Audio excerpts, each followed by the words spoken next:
Hello everyone, my name is Damian LaCroix, Superintendent of Schools for the Howard Suamico School District. Thank you for watching this video.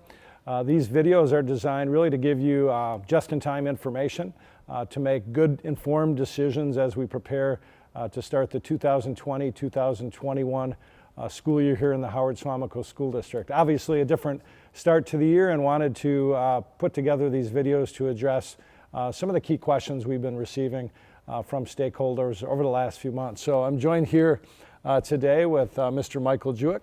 Mike is the Assistant Superintendent of Operations in the district, joining us new this year. So excited to have him on board. He brings a lot of great experiences and background into the position. And he's going to open up by speaking specifically, Mike, about transportation. That's one of your areas of responsibility within operations. And can you talk about safety precautions that are being taken to keep kids safe on buses? We've had great partnerships with Lamers, the bus company and transportation service provider for the district. So through this entire planning process with our task force, they've been instrumental to develop those safety precautions. They're increasing daily and weekly cleaning. We're going to be following our guidelines that are set forth by Brown County and by the CDC regarding spacing within the bus. So we'll have one student per seat. Family members are able to sit together in those seats. They're working to hopefully have those as assigned seats, and that will likely be the direction they go. We're also adding hand sanitizer to each of the buses. So those are some big increases in safety for the busing and the transportation to protect our students. Yeah, so really as you think about a child's experience in the school day, the first point of contact, right, is leaving home, getting onto the bus. And we've done a questionnaire of parents really to get good data to help inform decision making around transportation. So probably the best data we've had entering into any school year in terms of how parents are feeling about transportation. So anything in the data in particular that you want to share that has informed our thinking around transportation? Can you talk about whether a child will be allowed to be picked up or dropped off at a daycare or a child care alternative other than home? That's a change we made through the process based upon feedback from stakeholders. Right. So I appreciate the feedback and the information that came back from those stakeholders. I had the ability to have a lot of great conversations with some parents and community members regarding their concerns. And so we were able to make some changes to our schedule, specifically at Lineville, and those changes allowed for us to incorporate those special requests the same way that they have been accommodated in the past. So those special requests, we've been able to accommodate that, really making some adjustments there, and our partnership allowed for that. So again, appreciating the feedback that we received and good information for us to utilize as we made decisions and continued to modify and update the planning as we did in numerous areas.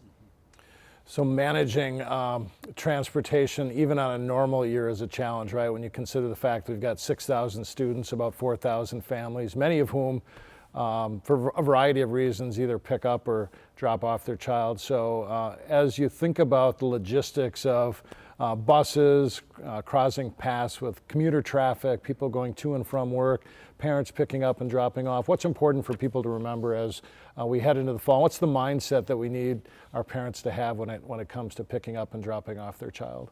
I think with that, patience and safety. Those are the two biggest things. And we know that there's going to be traffic, especially when we have a single campus and we have multiple schools in there, and namely Forest Glen, Lineville, and Bayport. A lot of traffic in the mornings and in the afternoons. And so what I would ask of parents is to really make sure that they're being safe, taking those precautions, and understanding that we're all working together through this process. And it is a little bit of a change with the schedule change. And so I think the patience and the following the directions and guidelines that the individual schools are providing will be very helpful, because those may be different than they have in the past.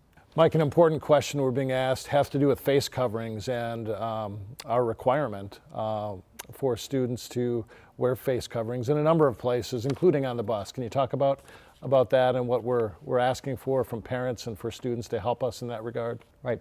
So face coverings, as you had mentioned, are going to be a requirement, and those early on have been a requirement for transportation. And so something that we work in the many layers we can of how do we have each step and each precaution in place. So when we talk about social distancing, that's one great precaution.